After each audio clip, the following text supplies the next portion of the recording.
to find out the strategies and best practices for creating and maintaining a vibrant tech ecosystem in conversation with national television personality and tech expert and former Future Shop employee, Lisa Chang.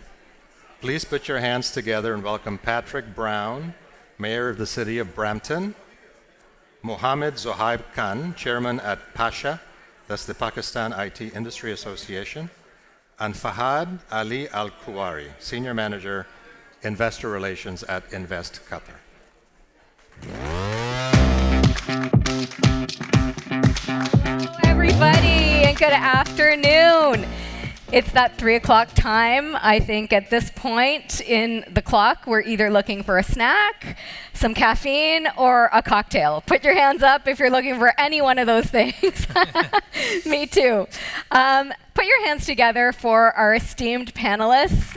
We are going to be engaging in an incredible conversation today as we were introduced around industry and government and formulating what is considered to be a successful and sustainable tech hub within cities. And I think that many of us can agree that we have gone far beyond the borders of Silicon Valley and the Bay Area. And now, considering all of the incredible tech advancements and the rate and speed at which things are growing, really when it comes to tech hubs, they need to be the priority behind cities. Wouldn't you agree? Now, when it comes to innovation ecosystems, they have become a critical aspect of the business landscape. And like I said, considering that technology is emerging at such an unprecedented pace, heavily disrupting the way that people live, work, produce, and shop is priority. And so it's crucial for everyone to be aware of the importance behind open innovation and innovation ecosystems, including businesses, governments, universities, entrepreneurs, and individuals. And I think what we're going to dig into today is that there is great power behind innovation ecosystems, such as collaboration between individuals and government, businesses, and of course, access to funding and talent, markets, economic growth, and so much more. And so without further ado, I would love to once again reintroduce our impressive lineup. Mr. Mayor Patrick Brown was re-elected Mayor of Brampton in October 2022. Congratulations to you, everybody. And you were re-elected on a platform of focusing on public safety, investing in our infrastructure, expanding recreation opportunities, and attracting new business to the city. But what I really do want to commend you on as well is the incredible work that you're doing around cybersecurity, which hopefully we'll touch a little bit on today. Zohaib Khan is an advocate for Pakistan's digital economy and technology sector.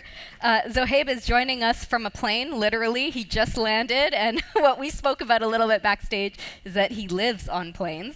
But beyond that, through his diverse roles and positions, he continues to drive innovation, foster collaboration, and position Pakistan as a global hub for technology and software excellence. I can't wait to hear what you have to say about this incredible sector. And last but certainly not least is Fahad Al-Kuwari, who's responsible for market entry strategies and a stakeholder engagement that support and promote investments in Qatar. Welcome.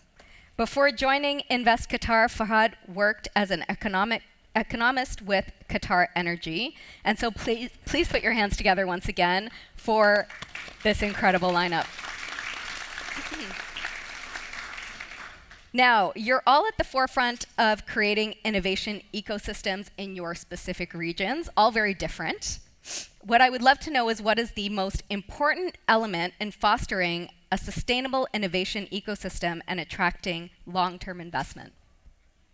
Patrick, let's start with you. Well, I'd say, first of all, collaboration. And you got to lean in on it. You got to be committed to it. You know, we've had 500 startups through our innovation district, but it's getting all levels of government to work together, which in Canada, where we have many layers of government, can be challenging. The analogy I give is, if you have a canoe, you all want to be rowing the same direction. And so, whether it's making sure that supports there for startup visas through the Government of Canada, which governs immigration, whether it's making sure that we actually have investments locally to have that space dedicated to startups, to make sure we can scale up, sort of help startups at every part of their journey. And so I think the key thing is collaboration, not to mention the educational sector. Some of the best success stories we've had is when we've had collaboration with our academic partners. I look at Algoma in the video gaming space. I look at TMU, which is involved in cybersecurity, as you mentioned, with the cybersecure catalyst. And so I think leveraging those partnerships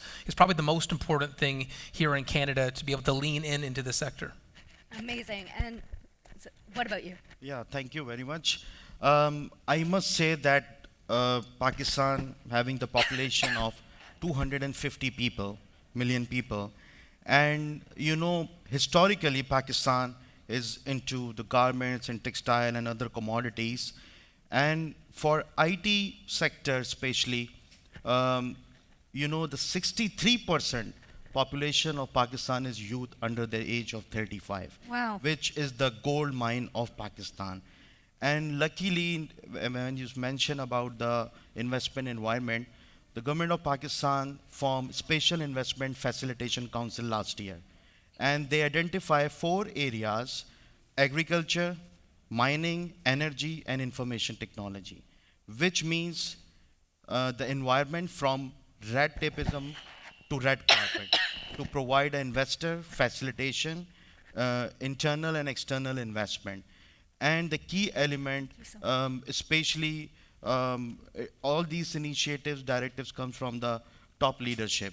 And when our Prime Minister Shehbaz Sharif was the CM, Chief Minister, he started the first ever digital transformation in the province of Punjab. That's called Punjab IT Board. And when he's now the Prime Minister, and if you see the leadership and the innovation and digital transformation, recently announced a massive digital transformation within the government, because that creates the transparency, continuity, and consistency. And the SIFC is responsible for not just making the policy, also implementing. Consistency of the policy, no matter which government comes and goes, the policy for these 4 verticals will remain same. And obviously the government investing huge amount for the IT skills, which we'll discuss more about it. But to hear that the demographic is 35 and below, what an incredible opportunity for your city and for your country across the board. Fahad, what about yourself? I think most of the themes were touched on, but I definitely agree with you, Mayor Brown, that academia is one of them. It's we look at things from a government perspective, so it's much more macro. It's talent, infrastructure, incentives, regulation. That's what we need to focus on in order to foster any kind of ecosystem, let alone tech. You can really, the core of those 4 is talent, because you can work on the other 3. You can build, you can change regulation, you can build infrastructure, but talent will only go where it's welcomed and where it wants to go. Of course. Right? We sit in the Middle East and North Africa, just adjacent to Southeast Asia. So if you look at the MENA region, Middle East, North Africa, you have 350,000 STEM graduates a year, right? They would like to go to one of 2 places in order to reach economic potential. We happen to be one of them. So what we do is we make sure that the regulation is in place to land these people, that the ecosystems are ready for them to foster innovation and to create. And as an investment promotion agency, we never actually invest in anything for equity. We don't give out loans with any interest. We don't give out any loans. The way we operate is that we ensure if a company makes sense for us and they want to serve the region, we make sure they land smoothly. We facilitate the investment. We introduce them to everyone they need to meet. And then if there's an incentive component there, we'll also incentivize the business, because our end game as a country is a bit different to everyone else's. We only have 300,000 people just above, right? So I'm one of 300,000. There's a few more here of 300,000 people. Wow. So what we want to do, and we have an infrastructure that was built for around 5 million people, right? The population being just over 2 million. We could double in size tomorrow, right? And be able to host everyone. But we would like to fill that infrastructure with the right kind of talent. And so we use those 4 metrics that I mentioned earlier to do that. Okay, well, I want to continue on that theme of talent. And with technology advancing so rapidly, how are your respective areas preparing the workforce for the future, ensuring that they don't fall behind? Let's start with yourself. Well, that's such an important aspect of this, because we have to prepare for the jobs of tomorrow, and how you train people for the jobs of tomorrow, and it's moving so fast. And imagine if you were working at a plant that did VHS tapes. Yeah. It just every few years it seems to change, and so jobs disappear if you don't adapt. And so I think in every sector we're trying to link in our population with those opportunities. And so it goes back to the partnerships on an academic level, because that's the training ground to prepare. You mentioned cybersecurity in the introduction. That's an area I think there's going to be more work, not less. There's one thing we're certain of, is that there's going to be cybersecurity challenges. You hear from police, that's an area they're seeing more and more activity. And so it's why in Brampton we have the Rogers Cybersecurity Catalyst, to train people to work in that field, knowing that every one of their graduates is going to have more job offers than they have graduates. So there's a ton of opportunity. And so I think it's really doubling down on the areas of opportunity, knowing the jobs that are going to exist and the ability to adapt. And so I think working with your academic partners to support them, whether it's incentives from government to build those new categories and spaces for the academic institutions to operate. We're doing something right now in our downtown. We're building a center for innovation, and we're welcoming our academic partners into it, but only for the innovation space. And so if they build programs that relate to the new jobs and the new economy, then we have space for them to be part of this ecosystem. And I would imagine that, as the saying goes, you have to be 5 steps ahead. In today's day and age, you almost have to be 20 steps ahead, especially with AI coming in as fast as they are. So that, in my mind, that is true leadership and preparing the future. What about yourself? So for the future of business and future of technology, I believe that as a country from Pakistan,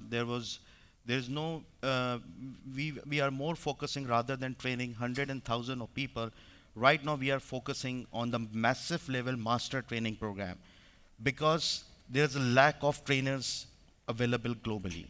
And right now what we are doing to have existing faculty of the top university having a global level master training programs in Gen AI, cybersecurity, gaming and animation, and in parallel planning to have top of the line curriculum development to train our mass level trainings. The Ministry of IT collaborating with the Higher Education Commission, starting boot camps, verticals, 6 months, 4 months, rapid certification in that area. And everybody is talking about that Gen AI will, convert many jobs like small freelancers thing. I give you one real example. It is how we need to capitalize to utilize the AI and ChatGPT in the future. For example, one of the BPO call center company in Pakistan, they were having 600 agents to do a call in the North American market for sales for the BPO. They implemented auto call AI bots to call the people to generate the leads. And they did millions of calls in very limited time without and using human resource. And the level of leads they generated, they had to increase double of their agents to manage and maintain those leads. So see the real example of future AI, that how we can implement those practices in our businesses, have bots, have a lot of new innovation and everything. And I think globally many countries need to collaborate with each other about the future of technology and all these things. I could not agree with you more, and that's true efficiency at its finest. Fahad, what about you? I think it's important that we continuously upscale. Again, from a government perspective, it's important that we facilitate the upscaling of our local talent ecosystem. But we actually produced a report very recently in March. I invite you all to look at it if you're interested. It's called Qatar's Digital Frontier, Mapping the Future of Skills, right? What we've done is we've kind of mapped out the ecosystem as it stands today. We have a target to have 10% of our entire workforce be highly skilled ICT professionals by 2030, right? The way to do that is threefold. There's stakeholder engagement. You need the entire government in terms of regulators to be on board with this, right? And so that looks at the entire kind of ecosystem, from visas, entry, and immigration, all the way to the facilitation of educational programs and so on. The other thing that we do is academic and business cooperation, right? This goes back to the point we mentioned earlier, where academia is actually at the source of innovation. So an example of this that exists in Qatar within health, we have an organization called Sidra that's hosted by Qatar Foundation, a non-profit kind of human upscaling and human talent development organization. They host Education City. They've been conducting genomic sequencing for the past 30 years or 20 something years. So we ended up with this pool of data that doesn't exist anywhere else in the region, that identifies things that are of high interest to medtech companies. We're more prone to sickle cell disease, we're more prone to type 2 diabetes, we're more prone to have autism at birth. And so these things have been identified through decades of genomic sequencing. What we do as a government is to make sure that that data is available for corporate offtake so that they can innovate with it, as long as it's done in-house. And we also need to make sure that the data is kept private so that the privacy of these patients is protected as well. Of course. But really, academia is at the source of all kind of wealth that is then used for innovation, whether it be data, whether it be research, whether it be the implementation of this data. And then it's also the only place where talent can be upskilled. Briefly, just to answer your question, we also work very closely with large organizations. So Microsoft has vowed to upskill 50,000 people in Qatar, right? And again, that's because government worked closely with Microsoft in order to ensure that we have a partner that's credible, strong, to kind of upscale our own talent ecosystems. Well, I think you just answered some of this, but I do want to continue on that investment theme. So Patrick, let's start with yourself. What would you say what strategies have been employed to ensure an environment exists to support innovation, but also attract international business and foreign investors? Well, I think there's no one tool in the toolkit. We try to have different components within our innovation district that all play a role, whether it's Beehive, which is our startup hub for international companies that want to land and they go through that journey to get up startup visa, and we provide space. We've got our Altitude Accelerator, we've got our Brampton Venture Zone, and we have our academic partners. But it's also been part of conferences like this. I've been excited to attend, whether it's the Web Summit or Collision, to tell our story. I think a conference like this attracts so many people all interested in the same space. Absolutely. But also going out, understanding it is a global competition for investment, jobs, and ideas, and borders matter less and less. I went to Pakistan last year, blown away by the tech sector there in Islamabad, Karachi, and Lahore. I look forward to going to Web Summit in Qatar. I heard rave reviews of what happened there. And so I think the more those in the same space are talking and connecting, I think that creates opportunity. So knowing as a city or whatever space you're working, that you have to take your voice beyond the comfort of where you are every night. So it really, at the end of the day, it always comes down to collaboration and making sure that you're on the same page. You're going from smart city to really smart world at the end of the day. What about yourself? Pakistan recently announced the STZA, called Spatial Technology Zone Authority, specific to attract global investors, to have the premises in specific areas in all big cities, and the incentives they are giving, a tax holiday, repatriation of their profit without any central bank approval, and a lot of key incentives, import-free, duty-free imports, and all these things. Objective is to have the environment, inclusive environment, to have ease of doing business, to attract the investors, and also capitalize the collaboration between the ministries, private sector, and academia. And the good thing is, as mentioned by many of our leaders, that government has no business to do business, and they mean it. And how they execute is that facilitation, policies are coming from the government side, and private sector is going to lead all the execution. This is how Pakistan is moving in this direction. As you know, Pakistan is one of the attracting countries in terms of the competitive rate in the BPO, in the gaming animation and all these things, and also strategic global geolocation. We can serve to the time zones, to Australia side, to the North American side, and this is what's happening right now. Amazing work that all of you are doing. Fahad, I want to ask you this question, and then we'll get to yourself Mayor Brown and Zohaib as well. How can we redefine success in tech ecosystems to go beyond financial gain, but also societal well-being and environmental sustainability? That's a good question. I mean, the way we do it is we look at gross value addition. There's a formula we have that measures gross value addition, right? Generally, when you speak to VCs and investors, what they'll do is, okay, they'll look at your business plan. What are your projections? Where's my ROI? If I spend $1, what am I getting back, right? And when? For us, it's a completely different formula because, again, we have to look at it sustainably. The shareholders here are not me. It's generally the kids, right? Mm-hmm. That will then benefit from all of this. So what we look at is gross value addition. How many full-time employees are here? Are they highly trained? Are their families here? Are they activating our schools?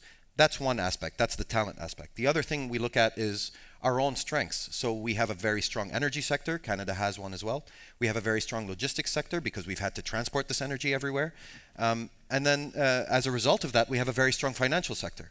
So are these sectors being serviced or servicing these people that are coming in? Again, it's completely gross value addition. Because if we can create ecosystems that at the heart of them there is innovation and there's activity, then we've created a sustainable model where the government doesn't have to touch it, right? Another thing that we're looking at is the utilization of infrastructure. So we built this entire place for the World Cup. We're hosting, or we aim to host the Olympics soon as well. But in the meantime, these assets, if not used properly, depreciate, right? They become liabilities. So what we've looked to do is to involve industry directly. You want to pilot something? Talk to us. If you want to utilize this infrastructure, talk to us, because your success has nothing to do with how much money we make, because more often than not, you won't be taxed. It's more, are you contributing to the local ecosystem through your own excellence and success, right? And that's what we try to foster as a government. Mayor Brown. Yeah, I'd say similarly, it's not about necessarily ROI, it's not about return of investment, it's about job creation from a city perspective. I look at a company we have in Brampton, MDA, which is does the Canada arm of the International Space Station. They do the robotics. And there was an investment from the provincial and federal governments, and the city created a special zoning area for them, but they created 1,000 jobs, rocket science jobs that are literally the jobs of tomorrow, and there is so much more in that area that there's going to be, whether it's defensive mechanisms for satellites, whether it's imaging, there is a ton of opportunity there. So for me, that investment is warranted because we've seen jobs that would not exist otherwise. And so if it's simply replacing a job that was already there or pushing one sector out, that's not a measure of success. That's not a win. Right. Creating net new jobs, good paying jobs, for me, that's the measure of success. And Zohaib, let's finish with yourself. From the government point of view, Pakistan has, for the startups, they have 7 national incubator centers where their startups can have access to not just finance, also the connection. And what we are doing from the private side, that we have involved all the billionaires in rupees of Pakistani made money from the different textile and garment sector, bringing them to have a VC and private equity fund to connect with the startups and youth people of Pakistan, the culture and all these things. And the focus is, it's not just finance. Many startups need access to market, access to connection, access to the, like we are in Collision. We have a Pakistan pavilion right there. So this is type of activities we are doing it. Well, as a woman in tech who's been in the industry for the last 30 years, I have to thank you guys for really just staying at the forefront of everything that is up and coming and emerging. But I know, I can tell that you're also creating diverse and inclusive opportunities for everybody across the board, including women and girls in STEM. So without further ado, I just would love everybody to give our panelists a round of applause. They did a fantastic job here today, but also doing the important work behind the scenes. Thank you guys so much. And that's it. Thank you.